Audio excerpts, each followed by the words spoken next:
Siyempre, ito na naman si Miko at siyempre, kailangan mapanood nyo itong vlog ko na to. Napakasimple lang. Ngayon na dumating na yung pinagawa natin na cover ng motor na ang tawag customized na cover ng motor. Papakita ko sa inyo yung isa. Ito yung isa kasi, laging sira. Ito siya, laging sira yung isang cover ng motor. So ngayon, papalitan na natin to. Yan o. Palitan na natin, laging punit. Yan, sirain na natin yan. Punit naman na eh. So ngayon papalitan na natin, dumating yung ating order na pinagawang customize. Ito na siya pre.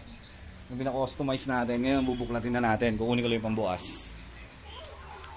Lang siya, mura lang pero medyo masakit. Mura na medyo masakit. Customize natin. Bumili kasi ako ng tolda na 10x10. 10x10 yung sukat. Tapos ito, yan na natin siya. Bubuksan natin. Napakaganda, mamen. 10x10.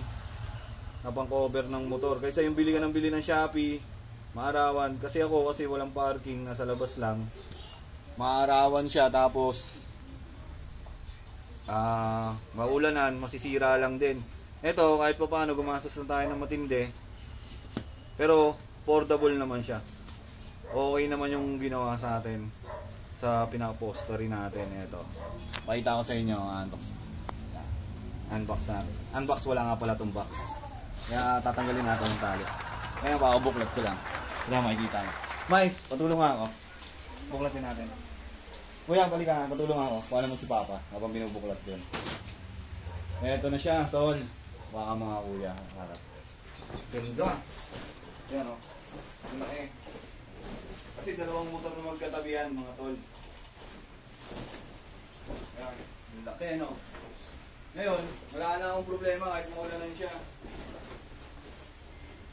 Pina-customize ko na siya ng cover. Tapos pina-postory ko. Ganda, ang laki oh. Laki no. Ganda oh. Pang cover ng motor. Ako pala nakaisip na ito. Pero portable to. So ganda. Diba? Ano lang siya? Gumastos tayo ng magkano may? 1.3 sa tolda. Tapos 250 lang yung patahe. 250 lang yung patahe. Tapos ang laki niya na. Sakto lang kasi Kaya ko ba siya? Yung size niya siguro nasa 1 meter by 1 meter yung dalawang gilid. Tapos yung haba 150. Pero laki oh. Pamatagalan na to no. Ilang taon na to? Ilang ko siguro pa yun. Okay, hanggang dito lang. Tip ko lang din sa inyo. Salamat. Saktong eksakto. Dalawang motor ang laman yan, mamen. Oh. Customize. Saktong eksakto, mamen. Dalawang motor yan.